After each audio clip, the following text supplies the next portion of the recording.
Les gardes ont donné l'alerte tard dans la nuit. Une seule bougie brûlait dans la bibliothèque du monastère, et le garde envoyé pour vérifier pourquoi la lumière était allumée a jeté un coup d'œil à l'intérieur et s'est figé. Un jeune moine se tenait debout près de la table. À côté de lui se trouvait l'apprenti copiste, fils du pharmacien de la ville. Le moine serrait le jeune homme contre la bibliothèque et l'embrassait. Le garde recula et faillit laisser tomber sa torche. Il n'entra pas et ne cria pas, mais recula silencieusement vers la porte et accéléra le pas vers la guérite. Au milieu du couloir, il croisa le prince, qui revenait du dîner chez le prieur. Le prince remarqua son visage déconcerté, le regarda fixement, s'avança et, sans attendre d'explication, ouvrit lui-même la porte de la bibliothèque. Le moine et le jeune homme reculèrent, la bougie vacilla, et le livre sans couverture tomba sur la table. Le prince regarda, en silence, puis il ordonna aux gardes de partir et de fermer la porte. Il resta seul dans la bibliothèque, prit le livre, l'ouvrit, aligna les pages, éteignit la bougie et sortit. Le lendemain matin, il raconta tout à son père. Le roi écouta le bref récit, sans détail, croisa les bras sur sa poitrine et ordonna à son fils de se taire.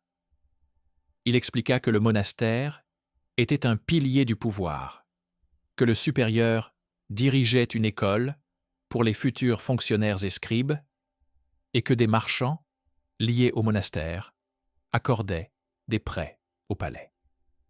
Il dit qu'un seul incident ne devait pas détruire la paix et l'ordre. Il ajouta que les moines étaient des êtres humains et qu'il leur arrivait d'avoir des faiblesses, mais que de telles choses devaient être étouffées et enterrées sans bruit. Le prince répondit qu'il ne pouvait pas participer à ce silence, car il considérait le mensonge comme un poison qui rongeait tout le reste. Il a déclaré qu'il avait vu la scène de ses propres yeux et qu'il n'avait pas l'intention de faire comme si de rien n'était. Le roi a réitéré son ordre. Le prince s'est soumis en apparence, mais le soir même, il a remis une lettre au juge municipal dans laquelle il exposait ce qu'il avait vu et demandait qu'une enquête soit menée. Le juge s'est présenté au palais, non pas devant le roi, mais devant le chancelier. Ils ont discuté tous les trois. Le roi ordonna à nouveau de classer l'affaire. Le juge commença à objecter prudemment. La lettre de l'héritier du trône ne pouvait être ignorée. Les rumeurs avaient déjà commencé à circuler. Les gardes en parlaient entre eux. Le chancelier proposa un compromis. Mener une enquête à huis clos, sans procès-verbal, laisser sur papier une conclusion générale sur le respect des statuts, sans mentionner de nom. Le prince refusa. Il dit que si les noms étaient supprimés, ce ne serait qu'un autre bout de papier, sans valeur. Il voulait que le monastère fasse preuve d'honnêteté, que les coupables soient punis et que le jeune homme ne soit pas inquiété. Le roi se mit en colère et renvoya le chancelier et le juge. Il appela ensuite son fils, ferma les portes et lui rappela que l'État reposait non seulement sur la vérité, mais aussi sur le silence. Le prince se tenait droit, silencieux, et lorsque son père eut terminé son discours, il demanda la permission de partir pour préparer sa propre déclaration aux citoyens. Le lendemain, le prince afficha une courte lettre à la porte du palais. Il y écrivait qu'il avait été témoin d'une violation du règlement pendant la nuit et demandait au supérieur du monastère de mener une enquête publique afin que les jeunes élèves voient que la loi est la même pour tous. La lettre fut lue par les apprentis, les commerçants et les soldats. Le supérieur arriva bientôt à la porte avec 2 moines et demanda que la lettre soit retirée. Le prince refusa. Le supérieur pâlit, mais garda un ton calme et dit que le prince ne comprenait pas le fonctionnement de la vie monastique et nuisait à la cause qui défendait son propre pouvoir. Le soir, les soldats de la garde du palais arrachèrent la lettre sur ordre du roi. Le prince en rédigea une autre et l'afficha sur les portes de la mairie. Les habitants de la ville discutèrent et se disputèrent. Quelqu'un au marché dit que le prince en voulait au monastère à cause d'une vieille querelle. Quelqu'un répondit que, au contraire, il était honnête et ne supportait pas la flagornerie. Quelqu'un fit remarquer que le jeune homme de l'atelier de copie n'était pas en sécurité. 3 jours plus tard, le jeune homme disparut. Son père, un pharmacien, se rendit à la mairie et demanda de ses nouvelles. Le copiste répondit que le garçon était sorti le soir avec une mission confiée par le supérieur et n'était pas revenu. Les gardes haussèrent les épaules. Le juge municipal fit semblant de mener l'enquête, mais ne posa aucune question à personne. Le prince se rendit lui-même au monastère et demanda à voir le supérieur. Celui-ci le reçut dans sa cellule, au milieu de laquelle se trouvait une table pour travailler sur les manuscrits, propre comme une salle d'opération. Le supérieur parlait calmement, comme s'il s'agissait d'acheter du parchemin. Il a déclaré que l'enquête avait été menée, qu'aucune violation des statuts n'avait été constatée et que les discussions à ce sujet étaient nuisibles et devaient cesser. Le prince a demandé où se trouvait le jeune homme. Le supérieur a répondu qu'il ne savait pas. Le prince a compris que le jeune homme était soit caché, soit expulsé en secret. Il retourna au palais et tenta d'obtenir une audience avec son père. Le roi ne le reçut pas.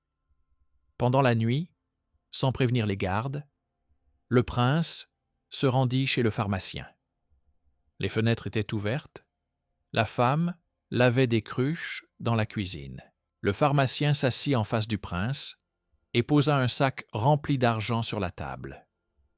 Il dit que 3 jours auparavant, des gens du monastère étaient venus le voir et lui avaient demandé de ne pas faire de bruit, mais d'accepter une compensation à la place. Il ajouta qu'il craignait des revers dans son commerce, la fermeture de sa boutique et la révision des balances, ainsi que le recalcul des accises. Le prince demanda à récupérer l'argent et à s'adresser à nouveau au juge. Le pharmacien a refusé. Il a dit qu'il avait encore des enfants en bas âge et que sa femme et lui avaient décidé de partir chez des parents dans une ville frontalière. Il s'apprêtait à vendre sa boutique. Le prince est retourné au palais en colère, mais sa colère était impuissante. Il a demandé au capitaine de la garde où se trouvait le moine bibliothécaire. Le capitaine répondit que le moine avait été transféré dans une autre partie du monastère pour se repentir, sans préciser l'endroit. Le lendemain, le roi convoqua un conseil. Lors de ce conseil, il annonça que, pour la paix dans la ville et la tranquillité parmi les marchands, l'héritier du trône partirait étudier à l'étranger. Là-bas, il apprendrait le droit et la gestion financière, et reviendrait en tant que souverain mûr. Le prince comprit le but de cette décision, mais ne discuta pas. La cour écouta le discours sans objection. Le chancelier, répondant aux questions, parla de la tradition d'envoyer les héritiers en voyage. Le prince partit 1 semaine plus tard. Il fut accompagné sans cérémonie. Le jour de son départ, il se rendit seul à l'église du monastère et se tint debout au fond de la nef. Le supérieur leva les yeux pendant l'office, l'aperçut et détourna le regard. Après l'office, le prince fit le tour des murs de la bibliothèque et s'arrêta devant la fenêtre d'où le garde était parti cette nuit-là. Il ne dit rien, se retourna et se dirigea vers la porte. La vie en exil était simple et austère. Il s'inscrivit effectivement à l'université, assista aux cours, écouta les professeurs, prit des notes. Il vivait modestement, sans escorte, avec une petite pension que le trésor public lui versait régulièrement. Pendant son temps libre, il se rendait au tribunal pour assister au procès. Il avait pris l'habitude de ne pas prêter attention aux slogans et aux discours grandiloquents, mais plutôt à la cohérence des actes. Il remarquait comment les jurés évitaient les conclusions directes, comment les juges cachaient poliment les angles vifs dans leur formulation, comment les livres épais aidaient à fermer les yeux. Il comprit que la vérité ne valait pas grand-chose sans la volonté et la disposition à en assumer les conséquences. Parfois, le soir, il se souvenait de la bibliothèque et du jeune homme. Il n'imaginait pas son visage, mais une place vide à la table et des lignes inachevées dans un gros livre.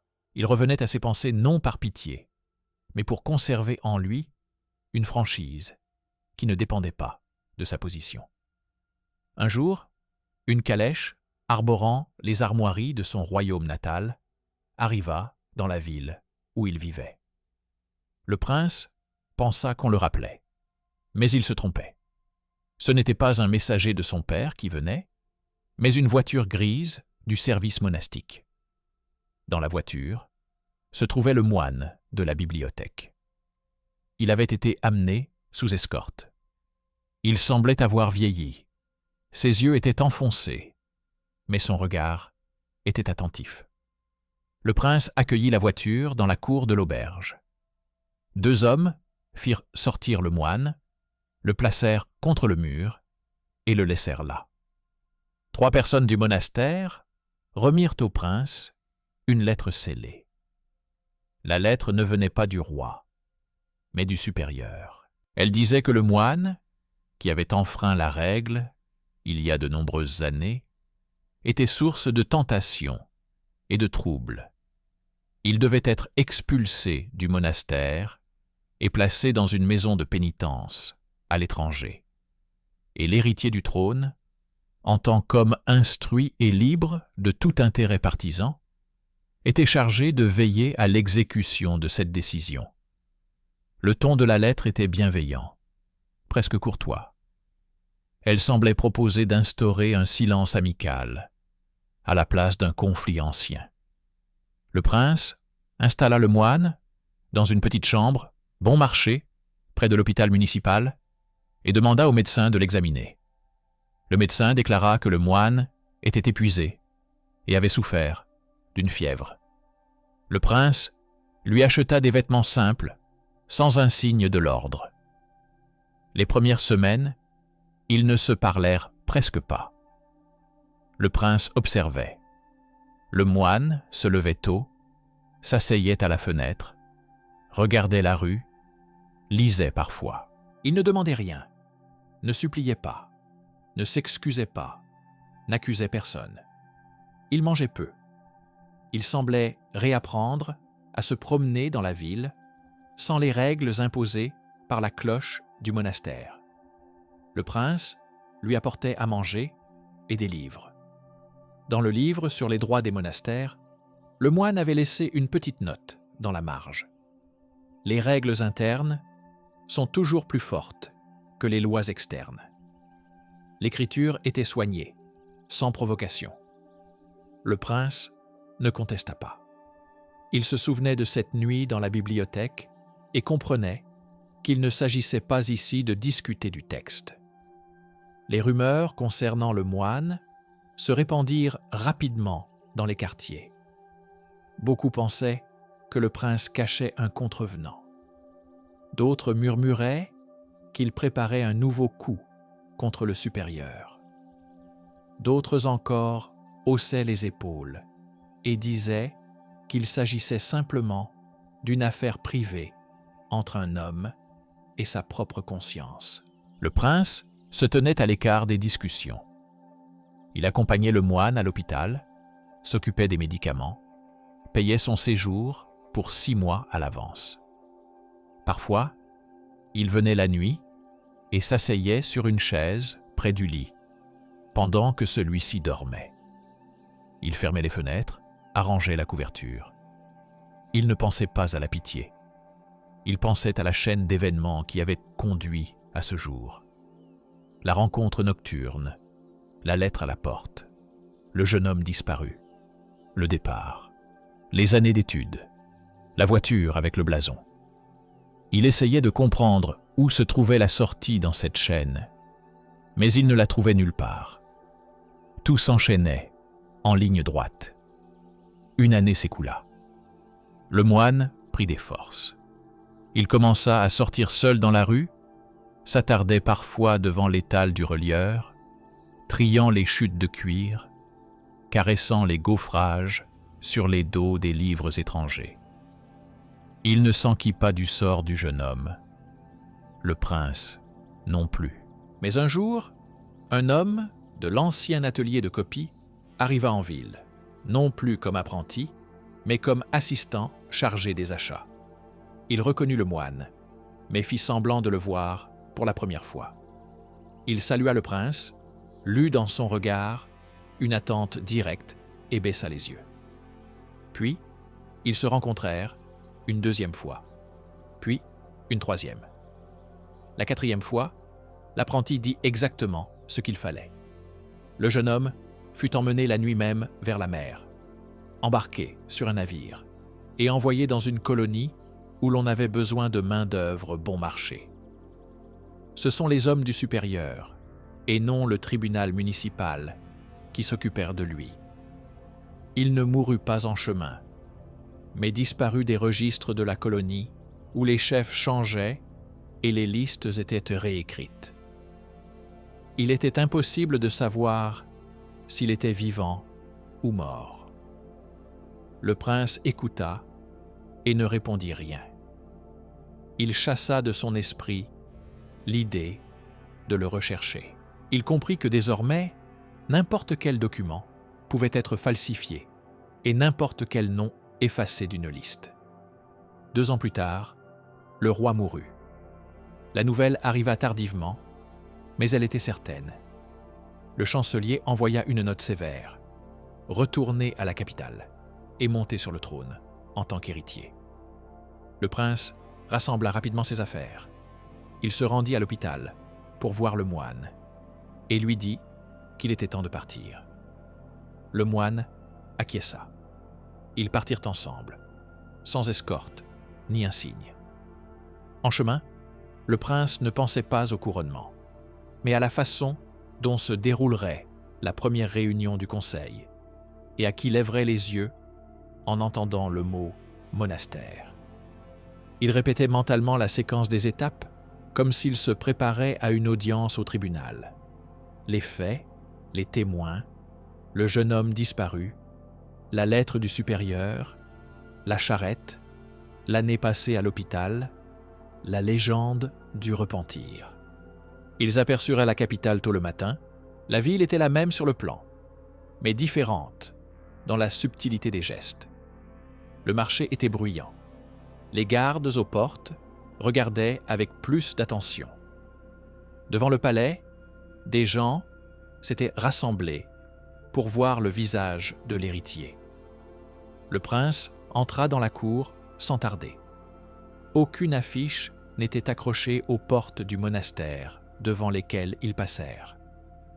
La bibliothèque avait désormais de nouveaux châssis aux fenêtres et des plaques de fer vissées sur les portes. Le supérieur était toujours le même. Seuls ses cheveux avaient blanchi. Le conseil fut convoqué pour le lendemain. Avant la réunion, le prince fit venir le supérieur et lui demanda de se présenter avec les documents relatifs au transfert et aux sanctions des 10 dernières années. Le supérieur envoya une lettre dans laquelle il refusait. Il invoqua le règlement interne. Le prince n'insista pas par écrit. Il ordonna aux gardes portant le sceau du conseil de se rendre au monastère et d'accompagner le supérieur et le trésorier. Les gardes revinrent seuls, disant que les portes étaient fermées et que les frères avaient formé un mur, et qu'on leur avait passé par la fenêtre un sac contenant des lettres d'influents marchands et de parents qui demandaient de ne pas prendre de mesures radicales. Le prince écouta et ajourna la séance de 2 heures. Pendant ce temps, il fit venir le juge et le chancelier de la ville. Le juge expliqua que la loi était du côté du monastère. Les statuts étaient reconnus par les maisons royales et l'ingérence était traditionnellement limitée.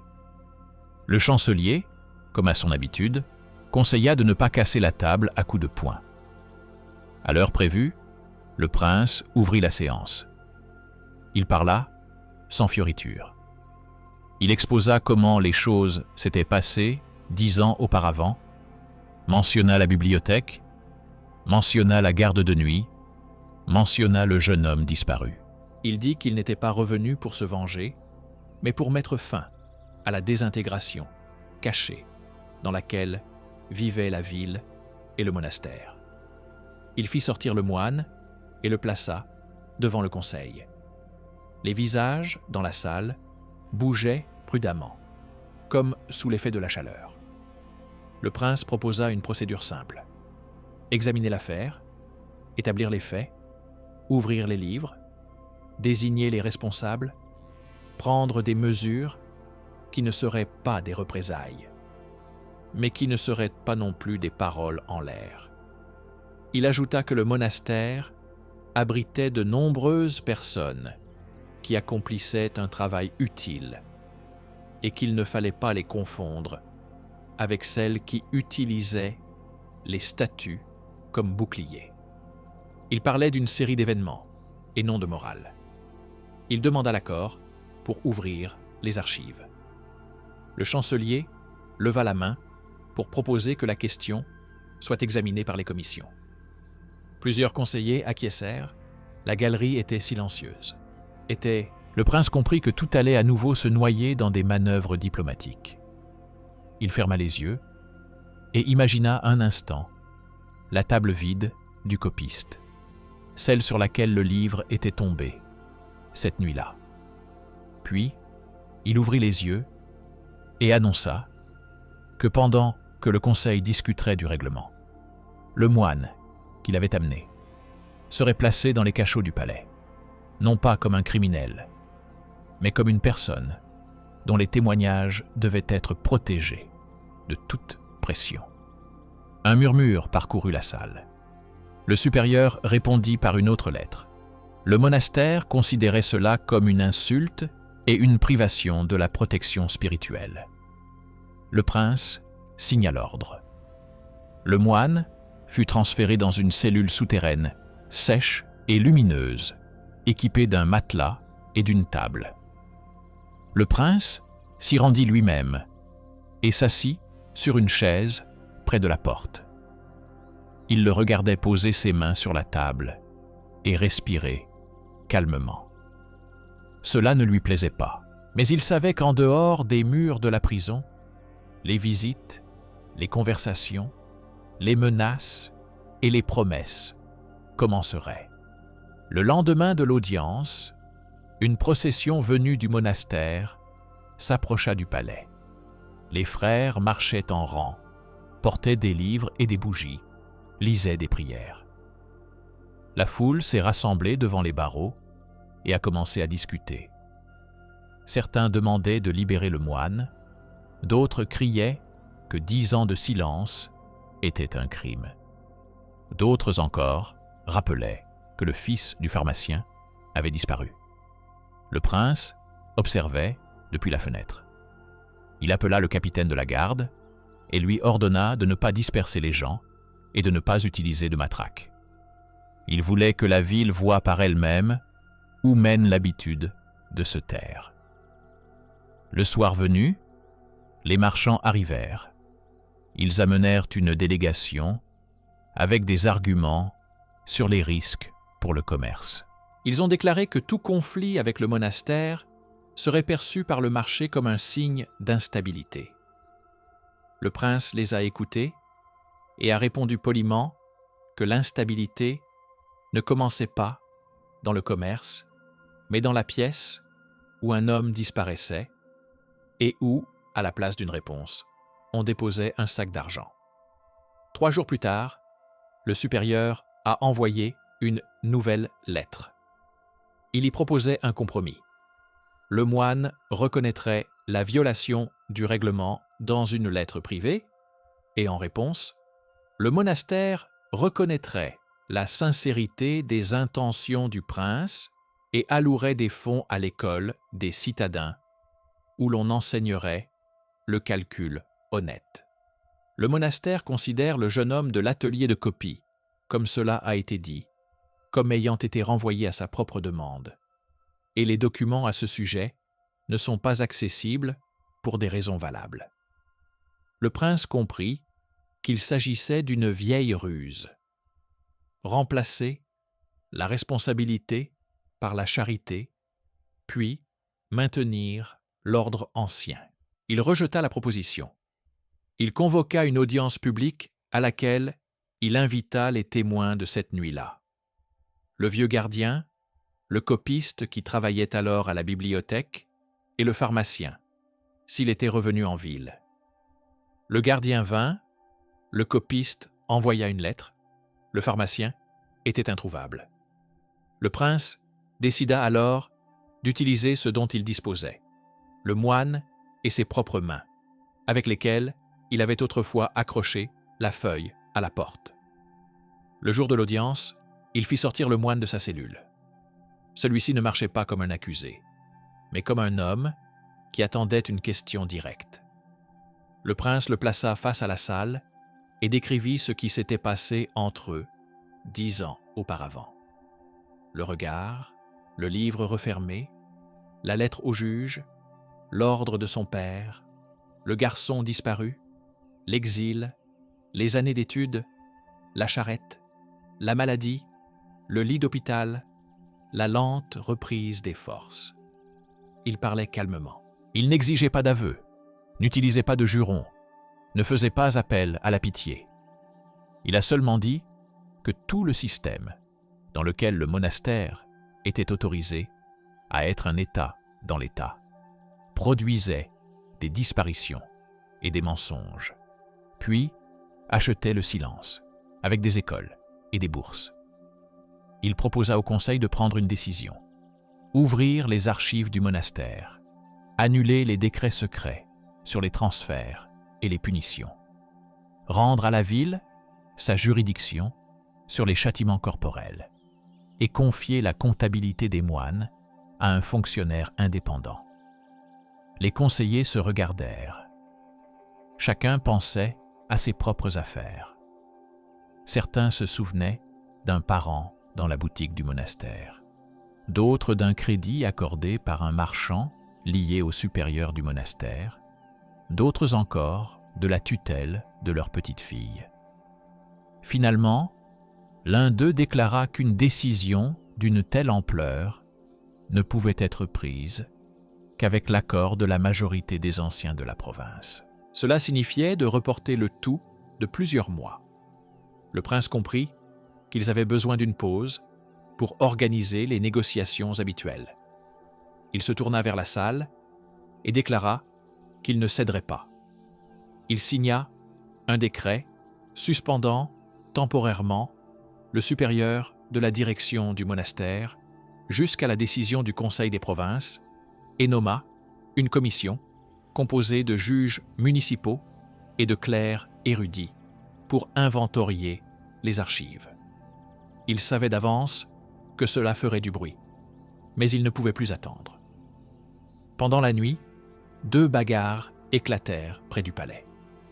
Dans l'une, des artisans et des élèves de l'école du monastère se battaient. Dans l'autre, des soldats et des gens des maisons de marchands.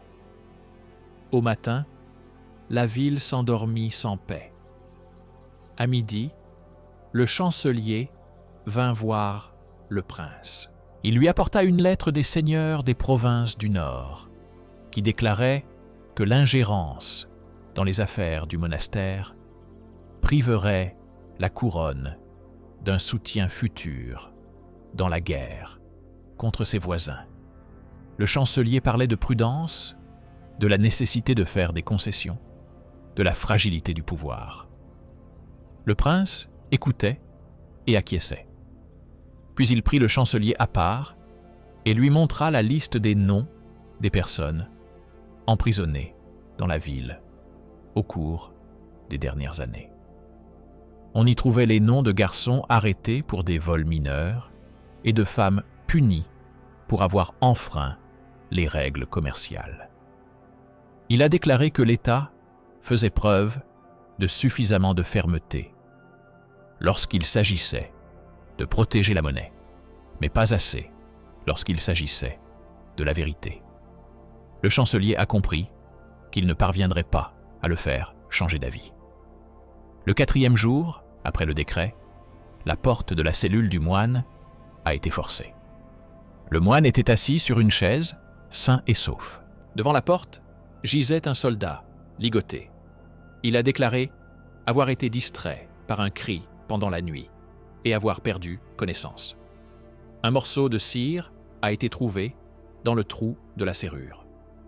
Les gardes ont arrêté 2 adolescents dans les jardins du palais, qui ont avoué avoir été incités à faire une bonne action et à libérer le moine. Ils ont été liés à la boutique où l'on vendait des bougies pour les offices du monastère. Le prince a compris qu'il était inutile de chercher les marionnettistes dans les profondeurs. Il n'a pas organisé de pogrom.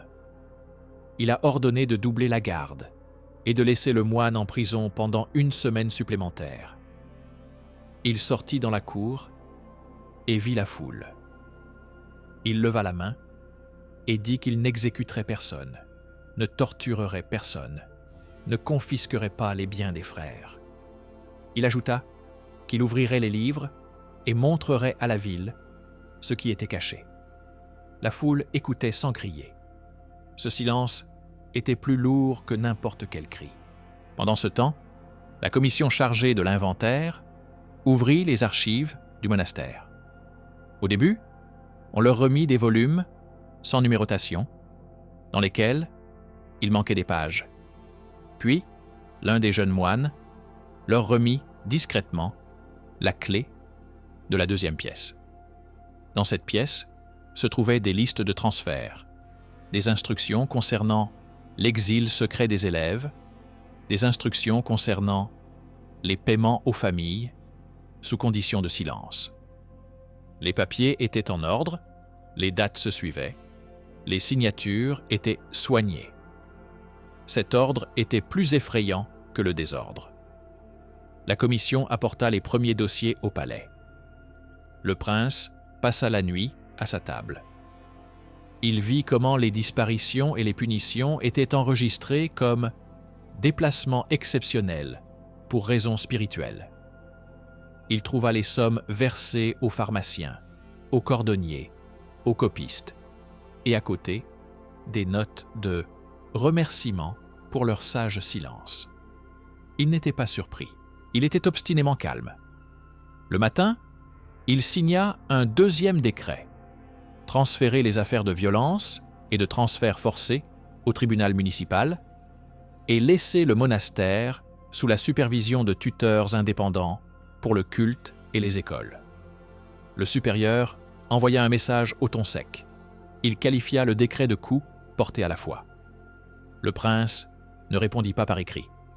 Il fixa le jour où le supérieur devait se présenter dans la salle et accepter sa destitution. Le jour de la rencontre, le supérieur arriva, la tête haute. Il était obstiné et calme.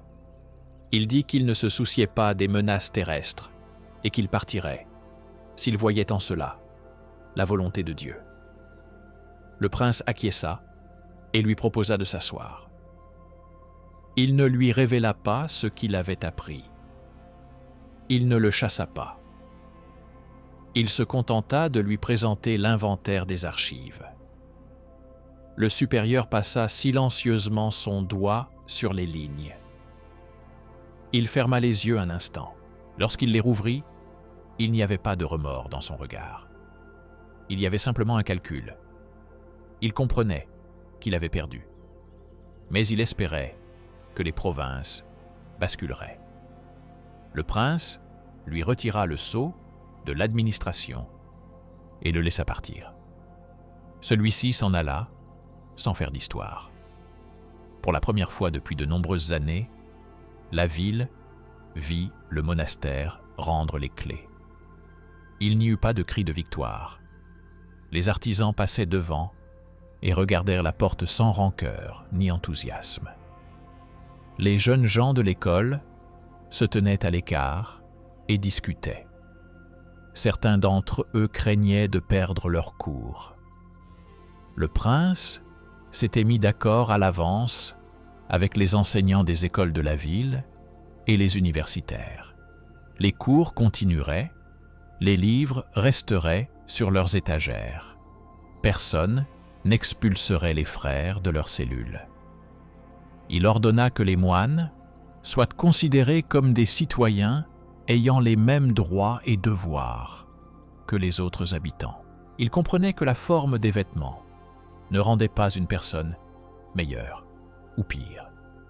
Le soir même, il descendit dans la prison pour voir le moine. Il lui annonça que le supérieur avait été destitué, que les archives avaient été ouvertes, que les dossiers avaient été transmis au tribunal et qu'il n'était plus prisonnier. Il lui proposa de sortir au grand jour et de vivre dans la ville, où personne ne le dérangerait. Le moine se leva, mais ne partit pas tout de suite. Il regarda la table sur laquelle reposait un morceau de pain, le mur contre lequel s'appuyait la fenêtre étroite. Il s'était habitué à ce silence. Il demanda où il devait aller, maintenant qu'il n'avait plus de monastère. Le prince lui répondit que le choix lui appartenait désormais. Il ne lui donna aucun conseil. Il se tint près de la porte et attendit que le moine soulève son sac. Le lendemain, ils sortirent ensemble dans la cour. Les gardes s'écartèrent. Le soleil illuminait les pierres. La ville vivait sa vie habituelle. Plusieurs conseillers se tenaient sur les marches du palais, attendant de nouveaux ordres. Le prince s'arrêta et les regarda. Il se sentait fatigué, comme après un long voyage. Cette fatigue n'était pas accompagnée de regrets. Elle était simple. Il se souvint comment, cette nuit-là, il avait lui-même éteint la bougie dans la bibliothèque et compris qu'il avait fait un tour complet et était revenu là où il était parti. Mais qu'à présent, il ne se tenait plus seul devant la table à livres, mais à côté de l'homme qu'il aurait dû détester auparavant. Puis il se dirigea vers le couloir où étaient affichés les ordres. Le domestique clouait au mur de nouvelles feuilles, sur l'inventaire des archives, sur la gestion temporaire des écoles, sur la protection des témoins. Les gens arrêtaient le prince et s'inclinaient poliment. Ils ne voyaient dans leur regard ni amour, ni enthousiasme, mais une habitude tranquille de l'ordre. Ils comprenaient que c'était précisément cette habitude qui donnait une chance de consolider ce qui avait été fait. Il passa devant la porte où, autrefois, il avait attendu, en vain, que son père le reçoive. Maintenant, cette porte était ouverte. Il entra dans le bureau où tout était resté comme avant. La carte sur le mur, les plumes dans le verre, la boîte avec les sceaux. Il s'assit et signa encore quelques papiers pour le tribunal. Une semaine plus tard, le tribunal municipal commença les audiences. Elles se déroulèrent sans bruit. Sur le banc étaient assises des personnes dont les noms figuraient dans les registres signés par le supérieur et le trésorier. Il n'était pas question de mœurs ou de désirs immatures, mais d'abus de pouvoir, déportations secrètes, pots de vin, menaces. Les juges posaient des questions directes, les témoins répondaient brièvement. Certaines religieuses sont venues elles-mêmes et ont parlé des transferts qui détruisaient leur communauté. Plusieurs marchands ont avoué avoir donné de l'argent pour acheter le silence, car ils considéraient cela comme un paiement normal pour leur tranquillité. Les peines ont été modérées, destitution, restitution des fonds, interdiction d'occuper des postes de direction. Personne n'a été jeté dans une fosse, personne n'a été fouetté sur la place publique. Le prince observait cela comme on observe le nettoyage d'une plaie qui s'éternise, sans cri, mais avec une vérité désagréable. Le jeune homme de l'atelier de copie n'a jamais été retrouvé. Dans les colonies, soit la guerre faisait rage, soit le chef des quais avait changé, et les papiers étaient définitivement mélangés. Le prince ordonna d'inscrire son nom dans le registre municipal comme disparu. Le pharmacien ne revint pas, la boutique passa à des étrangers. Un nouveau comptoir remplaça l'ancien, et aucun des jeunes clients ne savait à qui appartenaient les anciens poids. Cela ne rendait pas les choses plus faciles, mais c'était la vérité, et on ne pouvait pas la remplacer par de belles paroles. Le monastère continua d'exister. Certains frères partirent vers d'autres maisons où les règles étaient moins strictes, d'autres restèrent et s'habituèrent au nouveau système. Dans la bibliothèque, on cessa de garder les bougies allumées après le couvre-feu, mais les livres continuaient de bruisser lorsqu'on tournait les pages. Les jeunes élèves s'asseyaient à nouveau à leur table et apprenaient à compter, à lire, à relier. On leur expliquait non seulement les règles, mais aussi qu'en cas d'infraction, il y avait un tribunal et un ordre, et non pas un simple signe de tête du supérieur. Cela semblait ennuyeux, mais c'est précisément dans cet ennui qu'apparaissait, pour la première fois depuis longtemps, un soutien honnête. Le prince ne recherchait pas la gloire. Une autre chose était importante pour lui, que la ville ne vive plus selon une double échelle, où l'un peut disparaître sans laisser de traces, tandis que l'autre se cache derrière un sceau. Le soir, il sortait dans les rues sans escorte, entrait dans les boutiques, écoutait les conversations. Parfois, il entendait son nom et continuait à marcher sans se retourner. Parfois, il lui semblait qu'il avait sacrifié des années de sa vie pour ce changement. Mais il ne voyait pas d'autre solution. Le moine loua une chambre près du marché et devint relieur. Il était connu pour être un artisan soigneux. Il travaillait lentement, mais sous ses mains, les livres devenaient solides. Il ne retournait pas à sa cellule, ne cherchait pas de nouvelles communautés. Il venait à l'église le dimanche et se tenait au fond. Ses voisins parlaient peu de lui, et c'était la meilleure chose qui pouvait lui arriver. Un jour, il apporta au palais un livre avec une nouvelle reliure. C'était une ancienne chronique du royaume.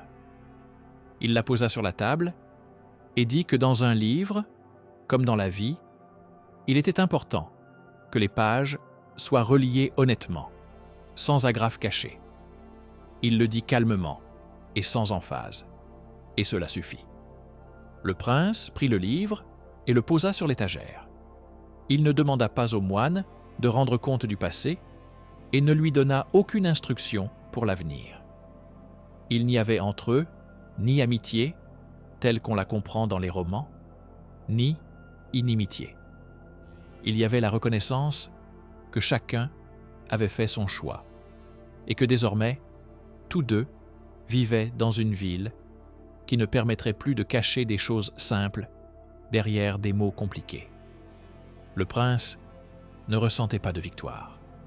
Il sentait seulement que le cercle était bouclé. Il s'arrêta à la porte de la prison, où l'odeur de la pierre humide persistait, et se souvint de la première nuit. À l'époque, il n'avait rien dit. Et aujourd'hui encore, il n'y avait pas besoin de grandes phrases. Il comprit simplement qu'il n'était plus lié par le silence qu'on avait tenté de lui imposer. Lorsque tout se fut calmé, on commença à parler de couronnement dans la capitale. La cour exigeait une fête, des bannières colorées, de la musique. Le prince accepta pour la forme. Mais le jour où il devait être couronné, il se leva plus tôt que d'habitude et traversa la salle vide du tribunal. Sur la table se trouvaient les dossiers que les juges avaient examinés la veille. Il passa la main sur la surface lisse de la table, et ce geste devint pour lui plus important que l'éclat de la couronne. Il savait que toute fête prend fin le soir venu, mais que l'ordre des dossiers au tribunal reste. Après la cérémonie, il retourna au palais et, avant d'enlever son manteau, descendit à la cave. C'était là que se trouvait la prison. Elle était vide, propre, la porte ouverte. Il resta un moment sur le seuil et éprouva un sentiment simple. Dans ce vide, il n'y avait ni menace, ni secret, ni honte, il n'y avait que l'air du sous-sol et la pierre. Il se souvint qu'il n'avait pas réussi à protéger un garçon autrefois, et accepta cela comme un fait qui ne pouvait plus être corrigé, mais qui ne se reproduirait plus. Il sortit à la lumière et marcha dans le couloir. Les gens l'attendaient dans la grande salle. Il s'approcha de la table où reposait le nouveau sceau du royaume et posa à côté un couteau fin pour ouvrir les documents. Il pensa que parfois, la liberté n'était pas un geste spectaculaire, mais un ensemble de règles que l'on respectait chaque jour, sans dévier. Il regarda vers la porte par laquelle le chancelier devait entrer pour le féliciter. Des gardes se tenaient à proximité. Il se souvint du moine qui reliait désormais des livres au marché et comprit que dans cette ville, tout le monde, même ceux qui brandissaient la charte comme un bouclier, avaient la chance de vivre sans secret. Il prononça doucement une courte phrase pour lui-même, sans témoin, sans emphase. Elle contenait seulement la décision de ne pas revenir à l'ancien ordre. Cette phrase suffit pour boucler le long cercle qui avait commencé autrefois dans la bibliothèque.